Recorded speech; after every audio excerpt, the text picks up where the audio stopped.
The night sky above Bryansk ignited, with streaks of light missiles tearing through the darkness, drones weaving past Russian air defenses. At precisely 4:22 in the morning, the Unecha pumping station, an unassuming node of the Soviet-era Druzhba pipeline, was struck with such force that fireballs clawed into the sky like volcanic eruptions. Shockwaves rattled windows across villages miles away. For decades, this artery carried crude oil into Europe, but in that instant, it became the newest battlefield. Hungary and Slovakia, nations still tethered to Russian energy, awoke to the chilling reality that their lifeline had been severed. Was this a bold Ukrainian strike to weaken Moscow's war machine, or a reckless spark that could set Europe ablaze with energy chaos? Do not just watch, engage. If clear-eyed analysis matters to you, hit like, subscribe, and comment. Your voice fuels our mission. By sunrise, smoke still poured from the shattered station, and Russian engineers scrambled to contain the inferno. At first glance, the strike looked like a tactical triumph, cutting a vital artery that fed Moscow's treasury. Yet, just hours later, new problems emerged. Hungary and Slovakia, two nations dependent on this very line, declared outrage. In Budapest, officials warned of fuel shortages within days. In Bratislava, ministers accused Kyiv of crossing a dangerous line. Suddenly, Ukraine's victory in Bryansk carried a heavy cost. It risked alienating the very European Union neighbors whose unity it desperately needed. Could this be an irreversible mistake, one that fractures Europe's fragile coalition against Russia? Or was it a calculated risk that will, in the long run, cripple Moscow's power? At precisely 4:22 in the morning, silence over northern Ukraine fractured into a thunderous roar. 6 HIMARS rockets, guided by satellite precision and launched from concealed positions near Chernihiv, cut through the night sky. Their warheads arced high, glowing faintly as they streaked toward Russian territory. Each rocket carried more than 90 kilograms of high explosive, traveling at nearly Mach 2. The Unecha pumping station, just 12 nautical miles from the Ukrainian border, was the target. That distance meant less than 4 minutes separated launch from impact, a window far too narrow for Moscow's command network to react. Inside a dimly lit bunker in Bryansk, radar operators at a Tor M2 short-range air defense battery saw the blips appear. "Multiple inbound sector north," shouted one controller. Fingers slammed onto switches, launching interceptor missiles that clawed upward with white tails of fire. 2 HIMARS rockets were destroyed mid-air, disintegrating in blossoms of sparks. But 4 others slipped past. The first struck Unecha's pressure-regulating manifold, ripping open steel and unleashing a geyser of crude oil. Within seconds, the spray ignited into a pillar of flame, clawing skyward like a torch, signaling across the dark countryside. The second warhead tore through the main electrical hub, plunging the station into blackout. The third ripped into backup pumps, halting flow entirely. The fourth buried itself in underground storage tanks, causing secondary explosions that shook the ground for miles. Local villagers, startled from their sleep, described the shockwave as a second earthquake. Windows shattered, barns collapsed, and livestock scattered in panic. For decades, the Druzhba pipeline had been a quiet artery of fuel. Now, it was a battlefield. And the attack was not over. Moments later, the faint buzzing of engines filled the night sky. Ukrainian unmanned aerial vehicles, small and agile, skimmed barely 30 meters above ground. They were not armed but carried cameras streaming live images to operators back in Kyiv. The drones flew in tight formation, mapping damage in real time. On their screens, Ukrainian commanders watched Unecha engulfed in fire, its pipelines bending and snapping in the heat. For Ukraine's unmanned systems forces, led by Commander Robert Bravdy, this was proof of concept that drones and precision rockets could cripple a node critical not only to Russia's economy, but to Europe's dependence. "Target neutralized," one operator whispered, though even he knew the consequences were only beginning. By 4:40 in the morning, Russian emergency brigades rushed from Bryansk city, sirens echoing. Firefighters battled the inferno, their water jets hissing uselessly against oil-fed flames.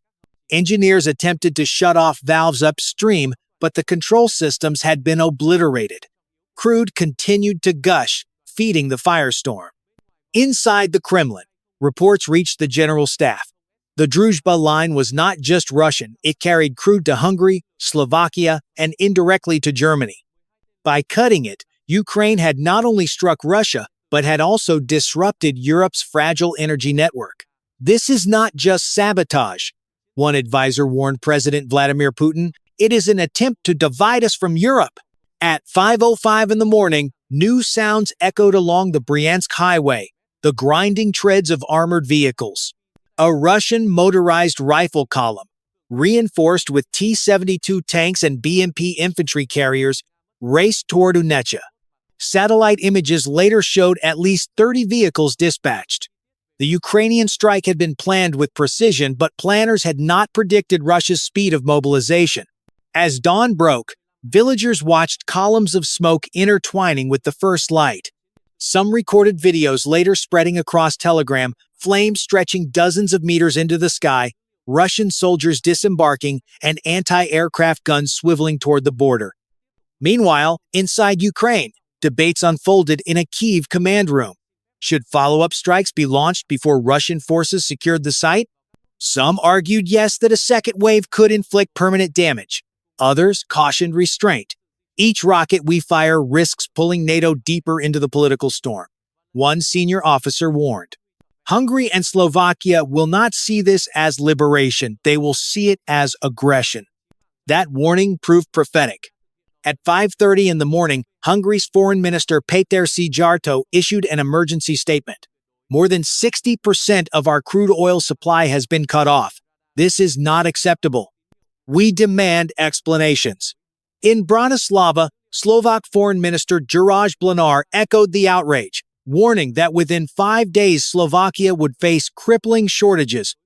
Ukraine had struck Moscow, but it had also shaken the trust of two European neighbors still dependent on Russian energy. Back in Unecha, the battlefield was evolving. Russian engineers set up portable pumps to redirect crude around the damaged station, but flames prevented them from approaching. Soldiers established perimeter defenses, fearing not only another rocket strike but also ground infiltration. Drones still circled overhead, occasionally diving to provoke anti-aircraft gunners, forcing them to reveal positions. By 5:45 in the morning, Moscow state media had already framed the event. U.S. weapons strike Russian civilian infrastructure. On Russian television, anchors declared it an attack not just by Ukraine, but by NATO itself. The narrative was clear. The fire at Unecha was not only a military incident, it was a propaganda weapon. And in Washington, analysts watched satellite imagery with unease. The flames, visible from space, symbolized not just destruction but escalation. A single node of pipeline had turned into a theater of strategic uncertainty. But what happened next shifted the stakes even further. At precisely 6:02 in the morning, as firefighters struggled against spreading flames, Russian Su-34 strike fighters lifted from Shaykovka Air Base, armed with Ka-31P anti-radiation missiles. Their targets were not the HIMARS batteries themselves, but the radars guiding them, the very eyes of Ukraine's defense network. The strike on Unecha had achieved its tactical aim. But by dawn, the battlefield had transformed into something much larger. Infrastructure, politics, propaganda, and military escalation now intertwined. A single fire threatened to ignite multiple fronts. Do you agree this was a brilliant move or a fatal gamble? Comment below. By 5:30 in the morning, while smoke continued to rise from Unecha, the political aftershock spread faster than the fire itself. In Budapest, the Hungarian Energy Council held an emergency session. The Minister of Foreign Affairs, Péter Szijjártó, sat grim-faced as advisors placed fresh reports before him. Hungary's crude supply had been slashed by more than 60%. Unless emergency reserves were tapped, fuel shortages would begin within 5 days. This is not only an attack on Russian infrastructure, he declared. It is an attack on Hungary's security. The statement was rushed to national television, where anchors read his words to a stunned audience still waking to the news. Meanwhile, in Bratislava, Slovak Foreign Minister Jaraj Blanar delivered his own warning. We are collateral damage in a war we did not ask for. This strike jeopardizes the livelihood of our nation. Together, Hungary and Slovakia sent a joint letter to the European Commission demanding urgent intervention. For Ukraine, this was a strategic paradox. The strike had dealt a serious blow to Russia's economy, but it had also risked isolating Kyiv diplomatically. Two of the last European Union states still buying Russian oil were now furious at Ukraine's actions. Instead of tightening the sanctions noose on Moscow, the strike risked loosening it. In Moscow, the Kremlin wasted no time. By 5:40 in the morning, Russian state television broadcast dramatic images of Unecha engulfed in flames, declaring, "American HIMARS weapons strike civilian infrastructure in Russia." Officials deliberately emphasized the word American, painting the attack as NATO's direct involvement. For Vladimir Putin's government, the narrative was clear. Russia was not just fighting Ukraine, it was fighting the West. At 6:05 in the morning, inside Shaykovka Air Base, flight crews scrambled. Two Su-34 full backstreet Reich fighters, gray silhouettes against the rising dawn, were loaded with Kh-31P anti-radiation missiles. Each missile had a range of more than 60 miles and was designed to lock onto enemy radar emissions. If launched, they would not simply strike Ukrainian weapons, they would blind Ukraine's defenses. As the Su-34 second lifted off, Russian commanders coordinated with ground-based S-400 missile batteries, preparing to shield the bombers from any counterattack. Within minutes, the fighters were cruising toward the Ukrainian border, their radars sweeping, their missiles primed. But Ukraine was watching too. NATO satellites relayed the launch to command centers in Kyiv. Operators of mobile radar units were ordered to reduce emissions to avoid becoming targets. A deadly cat-and-mouse game unfolded across the border. Russian bombers hunting Ukrainian radars and Ukrainian radars going silent to survive. While jets roared above, the political storm intensified in Europe. Germany's foreign ministry called for restraint, warning that the Druzhba pipeline also carried Kazakh crude bound for German refineries. Any further strikes could disrupt Germany's fragile energy transition. Kazakhstan's government confirmed its shipments were still flowing, but privately expressed alarm that their exports relied on a line now under fire. By 6:20 in the morning, NATO's Airborne Warning and Control System, AWACS planes circling over Poland detected multiple Russian aircraft patterns. The concern was not just a strike against Ukraine. If even one missile veered off course into NATO territory, the alliance could be forced into direct confrontation. In Brussels, the North Atlantic Council held a rapid response meeting. Ambassadors from all 31 member states listened as intelligence officers briefed them on the situation. The Unecha fire, Hungary's outrage, Russia's mobilization. A single sentence hung over the room. We are one miscalculation away from escalation. And then, at precisely 6:39 in the morning, the crisis took an unexpected turn. Civilian pilots across Central Europe began reporting anomalies. Air traffic control in Warsaw noticed that navigation signals had gone dark for 43 seconds. In Vienna, radar screens filled with static. In Prague, communication channels briefly scrambled, forcing aircraft to switch to emergency protocols. At the same moment, aboard a U.S. Navy destroyer patrolling the Baltic Sea, encrypted communications experienced interference strong enough to garble tactical channels. The interference was not localized, it was synchronized. Analysts in Brussels quickly suspected electronic warfare, but the source was uncertain. Some argued it was a Russian test, probing NATO's electromagnetic resilience. Others whispered it could be China, exploiting distraction in Europe to flex hidden strategy. A third possibility unsettled even hardened officers, that an unknown actor, neither Moscow nor Beijing, was seizing the moment to stoke confusion. 43 seconds was all it lasted. But in those 43 seconds, passenger jets diverted course, NATO radars lost track of Russian bombers, and alliance commanders wondered whether their most trusted systems could be relied upon. Hungarian Prime Minister Viktor Orbán seized on the chaos, posting to social media at 6:45 in the morning. Hungary provides Ukraine with electricity and fuel, and in return they strike the pipeline that feeds us. This is an unfriendly act. We call for peace, not escalation. Beneath his post, an unusual image appeared. A handwritten note, apparently from U.S. President Donald Trump himself, scrawled with the words, "Victor, I do not like to hear this. I am angry. Tell Slovakia too. You are a great friend of mine. Donald." Was it genuine? A private message made public? Or part of the digital disruption? Analysts debated furiously. For Ukraine, the question was graver. Would NATO interpret the Unecha strike as a tactical necessity or as a reckless gamble that fractured alliance unity? And for Russia, the answer was opportunity. The flames of Unecha were no longer just an oil fire. They were the opening act of a much larger drama, one now spreading across borders, markets, and even the invisible spectrum of the electromagnetic battlefield. Could this jamming wave have been the first shot in a wider war, or simply a warning meant to test NATO's nerves? Comment your view below. By 7:20 in the morning in Brussels, while European ministers debated fuel reserves, a separate cable flashed across Pentagon servers. The message was clear. The crisis was not confined to Europe. Thousands of miles away, in the vast waters of the Pacific, Chinese naval forces were already moving to test American resolve.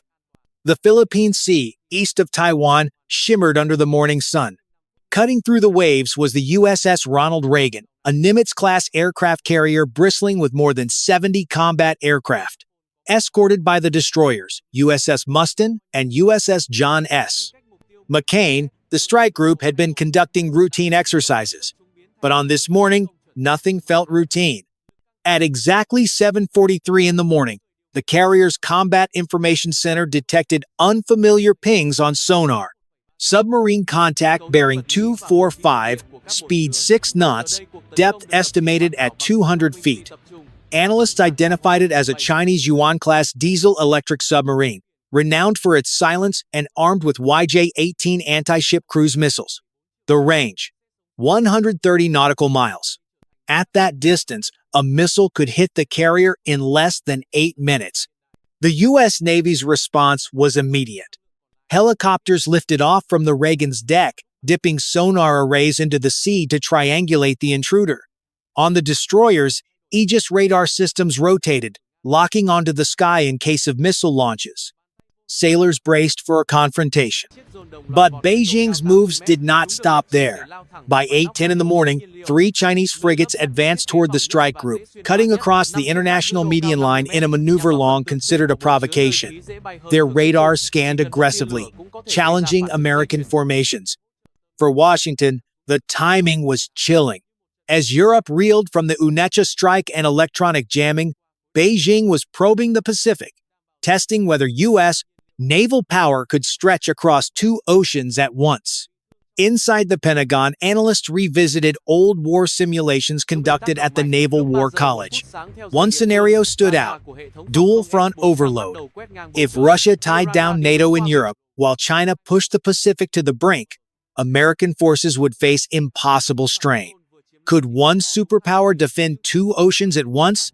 Or would the overload fracture U.S. resolve? The Reagan's captain, standing on the bridge, weighed the calculus.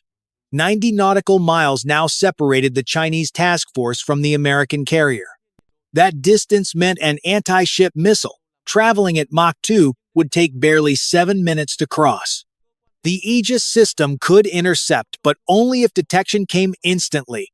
One radar glitch, one delayed decision, could mean disaster. At 8:27 in the morning, the situation escalated further. A formation of Chinese J-15 carrier-based fighters roared overhead, flying low and fast, their afterburners blazing. They did not cross into the strike group's defensive perimeter, but their presence was unmistakable.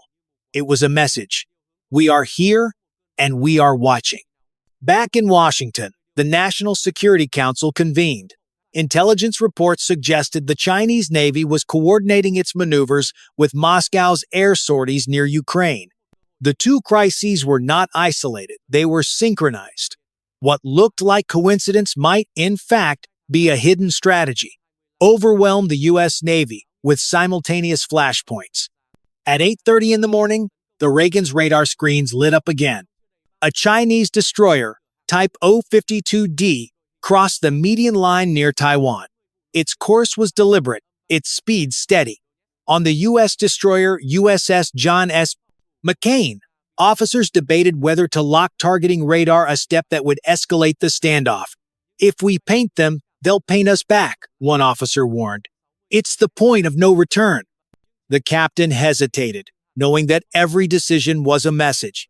Restraint signaled weakness. Aggression risked war. Which path preserved deterrence? Meanwhile, across the Pacific, civilian shipping lanes grew nervous. Cargo vessels bound for Japan altered course to avoid the confrontation zone.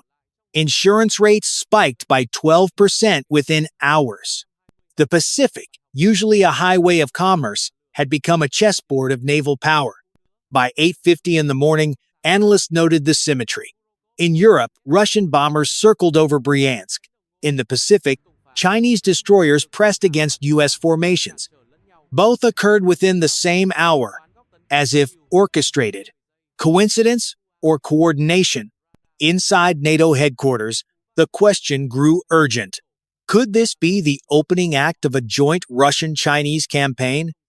If Moscow and Beijing were indeed synchronizing, then the Unecha fire was not just about energy, it was bait, pulling attention westward while China flexed eastward. On the Reagan, flight deck crews armed F/A-18 Hornets with AIM-120 AMRAAMs, preparing for a possible air intercept. Sailors whispered among themselves, recalling training scenarios where Chinese frigates launched sudden salvos. The tension was palpable. Every eye scanned the horizon, waiting for a flash of light, a plume of smoke, a launch that could change history. And then, at 9:04 in the morning, a curious development. The Chinese destroyer abruptly turned starboard, easing away from the strike group. The J-15 fighters banked northward, fading into the clouds. On the sonar arrays, the Yuan-class submarine disappeared, slipping into silence. Had the crisis passed, or was this only the rehearsal for something greater? The Reagan's captain remained uneasy. The maneuvers were too deliberate, too synchronized with events in Europe to be dismissed as chance. This was not withdrawal, it was demonstration. A signal to Washington that Beijing could turn tension on and off at will. As the Reagan resumed course, Pentagon analysts sent their assessment to the White House. China is probing U.S. resolve. Russia is testing NATO's nerve. Both crises are converging. The world had entered a dangerous new phase. For the first time since the Cold War, two superpowers appeared willing to coordinate their shadows against American naval power. If you were standing on the deck of the USS Ronald Reagan, would you order fire or restraint? Tell us your view below. At 8:30 in the morning, just as diplomats in Brussels scrambled to convene an emergency session, something far more insidious unfolded. Screens across Central Europe flickered. Air traffic control towers in Warsaw, Prague, and Vienna all reported the same anomaly. Navigation beacons went dark. Civilian aircraft scrambled to contact pilots as GPS coordinates dissolved into static. The disruption lasted only 43 seconds, but in aviation time, that was an eternity. Simultaneously, U.S. Navy destroyers in the Philippine Sea registered an identical pattern. Their encrypted comms experienced a sudden wave of interference, traced to no obvious source. Commanders feared the unthinkable, a coordinated cyberstrike spanning two continents. Was it Moscow testing NATO's nerve? Was it Beijing flexing its hidden strategy to paralyze American missile defense? Or was it a third actor unknown, unseen, leveraging chaos to mask its true identity?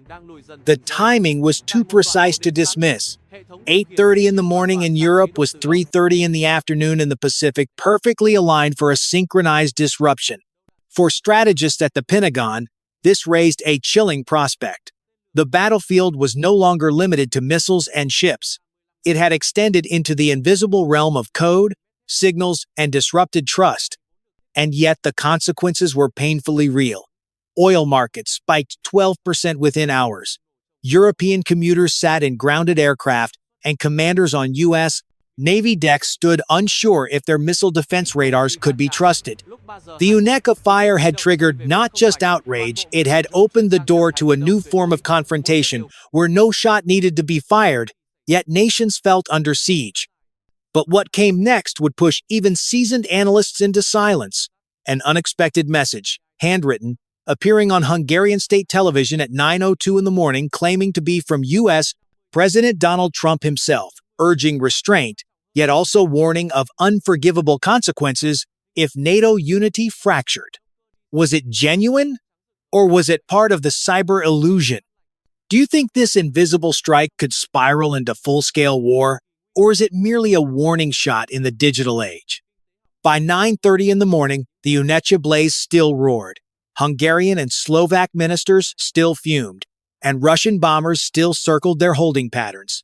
Yet behind all the smoke and static, one lesson rose above the chaos. Wars are no longer fought in a single theater. They are global, simultaneous, layered across land, sea, air, and even invisible code.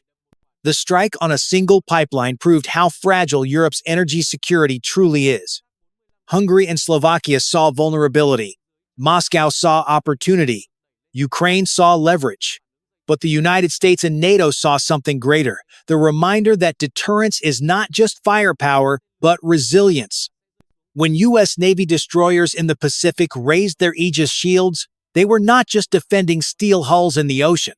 They were signaling to allies from Poland to Japan that American naval power still anchors the global order. When NATO radars absorbed the shock of electronic warfare, they proved that unity is as much about shared vigilance as shared weapons. History shows that one moment of weakness can ignite a decade of turmoil. But strength, when held with discipline, can deter chaos before it erupts.